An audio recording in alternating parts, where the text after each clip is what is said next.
ಅಫಜಲಪುರ ಭಾಗದಲ್ಲಿ ಇರುವ ಬೀದಿಗಳು ಸೇರಿದಂತೆ ಹಲವಾರು ಕಡೆ ಚರಂಡಿ ನೀರು ರಸ್ತೆ ಮೇಲೆ ಹರಿಯುತ್ತಿರುವುದರಿಂದ ತಾಲೂಕು ಸಾರ್ವಜನಿಕರು ತಾಲೂಕು ಪಂಚಾಯಿತಿ ವಿರುದ್ಧ ಆಕ್ರೋಶ ವ್ಯಕ್ತಪಡಿಸಿದ್ದಾರೆ.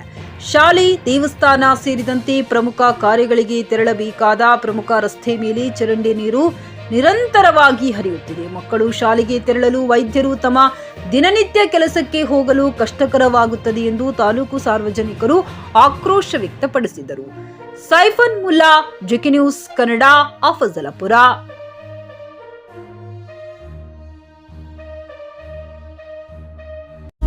ನಿಮ್ಮ ಮಕ್ಕಳ ಉಜ್ವಲ ಭವಿಷ್ಯಕ್ಕಾಗಿ ಶ್ರೀ ಶಬರ ರೇಣುಕಾ ವೀರ ಗಂಗಾಧರ ಶಿವಾಚಾರ್ಯರ ಮಾರ್ಗದರ್ಶನದಲ್ಲಿ ನಡೆಯುತ್ತಿರುವ ಶ್ರೀ ಶಿವಯೋಗಿ ವಿದ್ಯಾಲಯ ಶಾಲೆಯಲ್ಲಿ ದಾಖಲಾತಿ ಪಡೆಯಿರಿ. ಇಲ್ಲಿ 1ನೇ ತರಗತಿಯಿಂದ 10ನೇ ತರಗತಿಯವರೆಗೆ ಪ್ರವೇಶ ಪ್ರಾರಂಭವಾಗಿದ್ದು, ಉನ್ನತ ಗುಣಮಟ್ಟದ ಶಿಕ್ಷಣದ ಜೊತೆಗೆ ಆಟ, ಯೋಗಾಸನ, ಡ್ಯಾನ್ಸ್, ಕರಾಟೆ ತರಬೇತಿಯೂ ನೀಡಲಾಗುತ್ತದೆ. 5ನೇ ತರಗತಿಯಿಂದ 10ನೇ ತರಗತಿಯವರೆಗೆ ವಸತಿ ಸೌಲಭ್ಯವೂ ಕೂಡ ಲಭ್ಯವಿದೆ. ನುರಿತ ಶಿಕ್ಷಕರಿಂದ ಬೋಧನೆ ನೀಡಲಾಗುತ್ತದೆ. ಎಸ್ಎಸ್ಎಲ್ಸಿಯಲ್ಲಿ ಈ ಶಾಲೆಯ ಫಲಿತಾಂಶವು 100%ವಾಗಿದೆ. ಹಾಗಿದ್ರೆ ತಡೆಯಾಕೆ? ಇಂದೇ ಭೇಟಿ ನೀಡಿ ಶ್ರೀ ಶಿವಯೋಗಿ ವಿದ್ಯಾಲಯ, ಹುಮ್ನಾಬಾದ್. ಹೆಚ್ಚಿನ ಮಾಹಿತಿಗಾಗಿ ಸಂಪರ್ಕಿಸಿ 8747071091 ಅಥವಾ 9164643288.